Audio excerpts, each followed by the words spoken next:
BJP में वाद विवाद और आरोप प्रत्यारोप कोई नई बात नहीं है, लेकिन हाल के दिनों में राहुल गांधी पर बीजेपी नेताओं के हमले एक नए स्तर पर पहुंच चुके हैं। ऐसा लगता है कि इन बयानों के जरिए न केवल राजनीतिक मर्यादा टूट रही है, बल्कि व्यक्तिगत हमले भी तेज हो रहे हैं। इन विवादास्पद बयानों ने सियासत में शालीनता और सम्मान की परंपरा को ठेस पहुंचाई है। सबसे चौंकाने वाला बयान हाल ही में बीजेपी के एक नेता की ओर से आया, जिसमें उन्होंने ये कहा कि अगर कोई राहुल गांधी की गर्दन काटेगा तो उसे 11 लाख रुपए का इनाम दिया जाएगा। इस तरह की हिंसात्मक भाषा ने राजनीतिक हलकों में हड़कंप मचा दिया। विरोधी दलों ने इसे घोर निंदनीय और लोकतंत्र पर हमला करार दिया।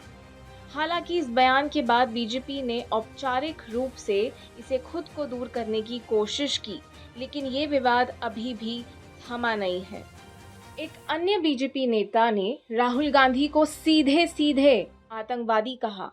ये बयान भी अपने आप में विवादास्पद था और कांग्रेस पार्टी ने इसे एक सोची समझी साजिश का हिस्सा बताया। कांग्रेस ने प्रवक्ताओं का कहना है कि बीजेपी राहुल गांधी की बढ़ती लोकप्रियता से घबरा गई है और इसलिए ऐसे व्यक्तिगत हमले कर रही है।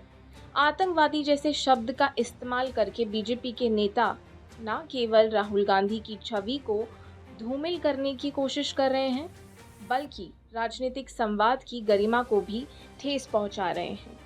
राहुल गांधी इस देश का नंबर प्रथम आतंकवादी है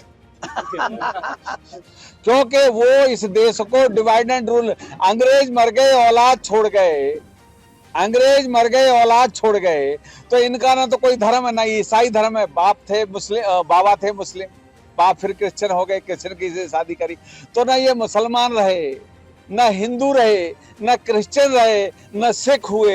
ये तो ऐसी पांचवी जाति बन गई है। ये इनको किसी के साथ कोई सरोकार नहीं है। हिंदुस्तान से इनको कोई लेना देना नहीं है। हिंदुस्तान को लुटेरे के रूप में लूटने के लिए आए इटली से, तो इसलिए ये नंबर 1 आतंकवादी। एक तीसरा बयान जिसमें बीजेपी के ही एक और नेता ने कहा कि राहुल गांधी को जूते से पीटा जाना चाहिए।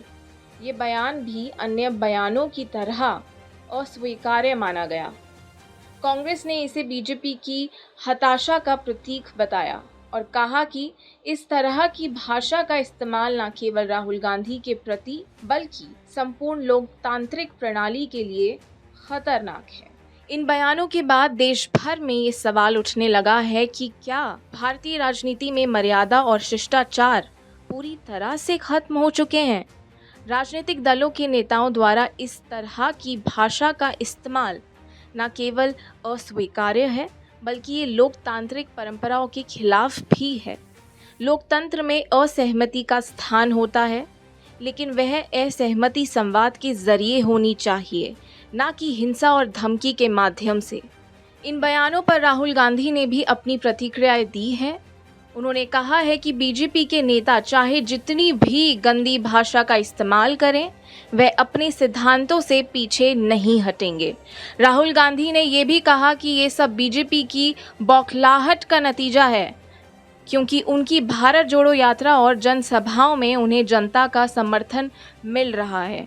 उन्होंने ये भी स्पष्ट किया है कि वह नफरत की राजनीति के खिलाफ लड़ते रहेंगे और देश की एकता के लिए काम करते रहेंगे। कांग्रेस पार्टी ने इन सब बयानों पर बीजेपी को जमकर आड़े हाथों लिया है। पार्टी ने कहा कि बीजेपी के पास राहुल गांधी और कांग्रेस के खिलाफ कोई ठोस मुद्दा नहीं है, इसलिए वह इस तरह के व्यक्तिगत हमले कर रही है। कांग्रेस प्रवक्ता ने ये भी कहा कि बीजेपी का ये रवैया देश में नफरत फैलाने की नीति का हिस्सा है। और आप हमसे जुड़े रहने के लिए सब्सक्राइब करें YouTube पर, फॉलो करें Twitter पर और लाइक करें Facebook पर। और ज्यादा जानकारी के लिए आपको टाइप करना होगा सिर्फ न्यूज़ नशा।